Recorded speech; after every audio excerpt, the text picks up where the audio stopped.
Children of God, mga anak sa Diyos. Karong adlaw atong gisaulog ang Good Shepherd Sunday o ang World Day of Prayer for Vocations. Duha ka celebrations nga nagpunting sa papel ni Kristo isip maayong magbalantay o sa tawag sa Diyos sa matag Kristiyanos. Ang Good Shepherd Sunday ginasaulog matag ikaupat nga Domingo sa pagkabanhaw. Din ang Ebanghelyo maghisgot kang Hesus isip magbalantay sa mga karnero. Ang World Day of Prayer for Vocations gitukod ni Pope Paul VI niadtong 1964 aron dasigon ang tibuok simbahan sa pag-ampo alang sa bukasyon, sa pagkapari o kinabuhi nga relihiyoso. Ang tumong niini mo ang pagdasig sa mga batanon sa pagpaminaw sa tawag sa Dios o sa pagtubag niini. Kini nga celebration nagpahinumdom nato nga ang simbahan nagkinahanglan og mga magbalantay nga maggiya sa katawhan sa Dios. Ang image sa Good Shepherd nagpakita sa gugma, sa pag-atiman ug sa sakripisyo ni Kristo. Ang bukasyon dili lang pod para sa mga pari ug mga madre kundi alang sa tanan gitawag sa pag-alagad. Ang pag-ampo alang sa bukasyon usa ka responsibility sa tanang magtotoo. Kini usa ka pagdapit sa pagtan-aw sa atong kaugalingon o pagpangutana kung unsa ang gusto, unsa ang plano sa Dios alang kanato. O kini magdala nato sa mas lawom nga pagsabot sa Ebanghelyo karon kung diin gipadayag ni Hesus nga sidya mao ang pultahan ug ang maayong magbalantay sa mga karnero. Iyang giila ang iyang mga karnero o sila usab makaila sa iyang tingog. Mao ni ang mensahe nga atong pamalandungan karon. Unang punto, si Jesus mao ang maayong magbalantay nga nakaila ug nagatiman kanato. Niingon si Jesus, the sheep listen to His voice. He calls His own sheep by name and leads them out. John 10:3. Sa binisaya pa, ang mga karnero na minaw sa iyang tingog, gitawag niya sila sa ilang ngalan ug siya ginamanduan sila. Pasabot nga ang relasyon ni Kristo kanato personal ug puno sa gugma. Sa atong kinabuhi, daghan ang atong tingog nga atong madungog. Tingog sa kalibutan, tingog sa social media, tingog sa peer pressure, ug uban pa mga tingog, lakip na ang mga appreciations ug mga temptations. Apan ang tingog ni Kristo mo'y maggiya nato sa husto nga dalan. Kinahanglan nato mailhan kini pinaagi sa pagampo o pagpaminaw sa iyang pulong. Busa, ang atong pagtubag sa tawag sa Dios nagkinahanglan og pagpaminaw o pagsalig. Kung atong sundon ang tingog ni Kristo, dili kita masalaag sa atong dalan. Si Jesus mo ang maayong magbalantay nga nakaila o nagatiman kanato. Ikaduhang punto, si Jesus mao ang pultahan nga nagdala sa kinabuhi. Mingon si Jesus, I am the gate.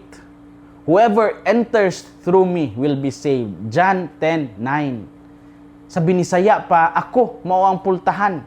Ang musulod pinaagi kanako maluwas. Pasabot nga si Kristo mao ang dalan padung sa kaluwasan.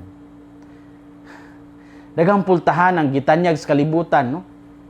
Pultahan sa kalipay, pultahan sa gahom, pultahan sa kwarta, influence, kahilayan, kalampusan. Apan dili tanan magdala sa tinuod nga kalinaw ug kahulugan sa kinabuhi. Si Jesus lamang ang pultahan nga nagdala sa kaluwasan ug kalipay nga walay katapusan. Busa, ang atong kinabuhi kinahanglan ipasentro kang Kristo. Kung sidya ang atong sundon, atong masinati ang kinabuhi nga madagayaon nga iyang gisaad. Mao nga kanunay nato nga hinumduman. Kung malayo ug mawala na gayta sa misa, malayo pud ta sa atong langitnong kalanon. Kung mawala ug malayo na gayta sa misa, dali na lang kayo ta sakmiton sa daghang mga tingog sa kalibutan nga wala magtagad sa Dios. Si Jesus mo ang pultahan nga nagdala sa kinabuhi. Story time. Adunay nangutana nako kung Katoliko ba ang the feast? Ug ang walay lipod-lipod nga tubag, walay pabor-pabor nga tubag, mao nga yes. Ang the feast usa ka Catholic fellowship nga nagpunting sa pagpalalom sa pagtuo pinaagi sa pulong sa Dios o sa pagdasig sa komunidad. Sama ni sa pangutana nga akong nabasa gikan sa The Feast PICC FB page. Din usa ka tawo misaysay nga sa sinugdanan ang iyang pag-appeal sa The Feast tungod sa iyang nabati nga daw spiritual hunger o pagpangita og kanang meaningful nga preaching. Siya ang iyang asawa miadto sa The Feast og didto siya nakasinati og kanang lawom nga kalipay diya sa praise and worship og pagpaminaw sa pulong sa Dios. Bisan pa man nga ang iyang papa, iyang amahan nagduda kung Katoliko bang The Feast, mo nga iyang gipatinaw nga kini Katoliko og nga siya dili mo balhin og lain nga religion. Sa paglabay sa panahon, iyang nasabtan nga ang The Feast nagiya niya pabalik sa sentro sa Katolikong pagtuo nga mao ang Eucharistia. Mas na-appreciate niya ang misa ug ang mga sakripisyo niini. Good news kayo, no?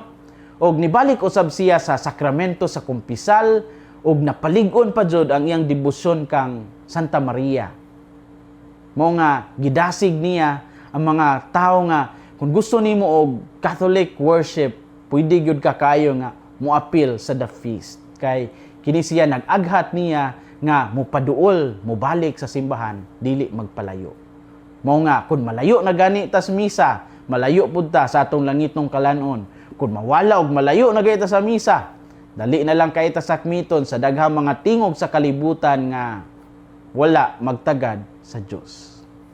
Kini usa ka pahinumdom nga ang tanang spiritual nga kalihukan kinahanglan magtudlo nato padung sa Eucharistia ug sa mga sakramento. Children of God, mga anak sa Dios.